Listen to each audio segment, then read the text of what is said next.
quais são as habilidades, né, principais comportamentais que essa pessoa ela tem que ter para conseguir ganhar um pouco da confiança, Sim. ou ganhar a confiança.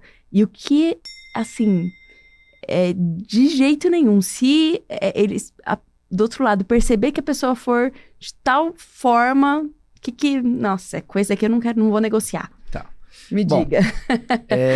Isso que você falou é muito pertinente. Essa questão da carga de trabalho é totalmente diferente, né? Eles realmente têm... eu fico impressionado porque toda vez que se manda uma mensagem, o tempo de resposta deles é muito rápido. Comparado com a gente que...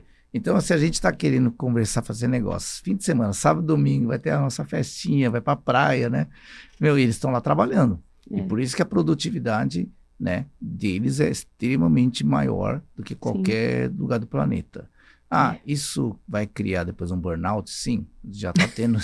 Mas isso é natural, ser humano. Natural, ser humano, né? Tanto que a gente está vendo já uma mudança de comportamento na China. As gerações mais novas agora, já fim de semana já não querem saber, querem também descansar. Então já tem um pouco... Equilibradas, né? Vamos dizer. Exato.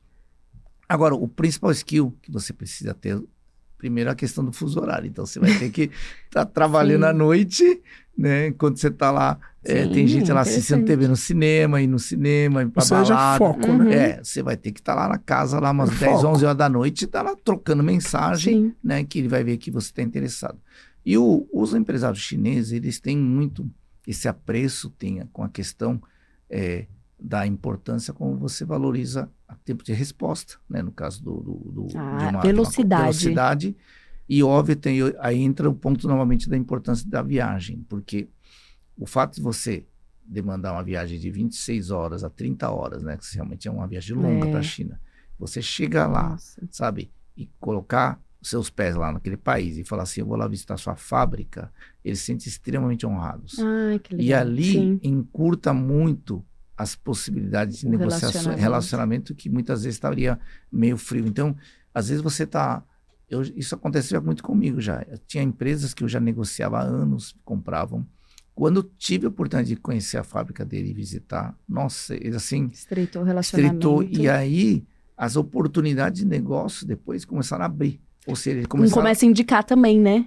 Eles começaram a mostrar... Até preço, né? O lançamento de produto, ele posta para você primeiro, ele te dá a prioridade. Então, isso é muito importante, né? Então, quem realmente quer trabalhar com importação precisa pensar nesses detalhes. É por isso que eu tava puxando aqui, ó. Você vai brincar de Alibaba e tudo mais, ainda vai estar lá no seu CLT ali.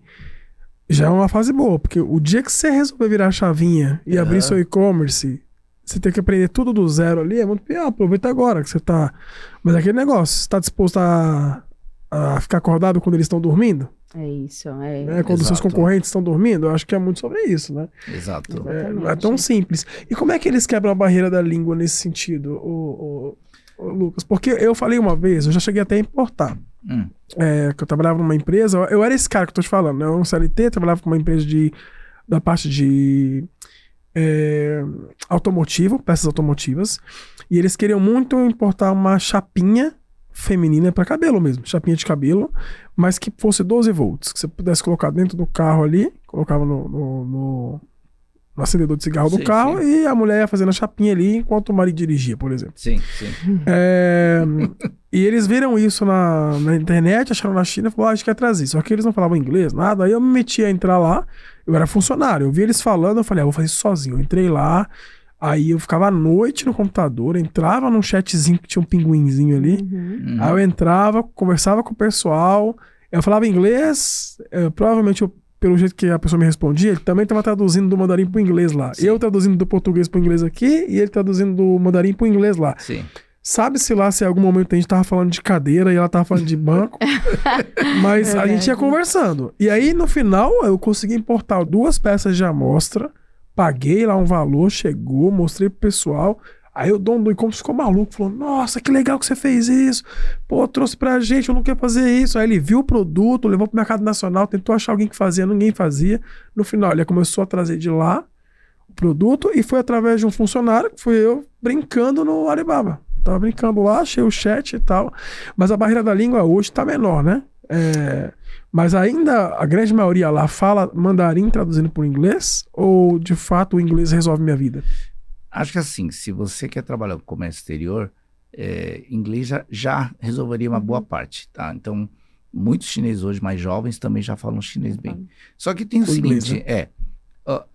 Existem algumas regiões da China que depende dessa questão. E inclusive no nosso suporte da viagem da China, a gente tem tradutores em chinês, justamente para ajudar isso. O que acontece? No Canton Fair, que já é uma feira mais internacionalizada, tem muitas nações que vão lá, o expositor que está lá, ele sabe que precisa falar inglês, porque senão ele vai conversar com 30 nacionalidades lá de línguas, não tem jeito. Então, eles vão lá preparados para falar inglês. Mas tem uma região na China que a gente levou o pessoal esse ano para lá, uma região mais para o norte da China, perto de Xangai, chama-se Yiwu. O Yiwu é uma região onde tem o maior centro atacadista do planeta. Tem 75 mil lojas. Nossa. Tá?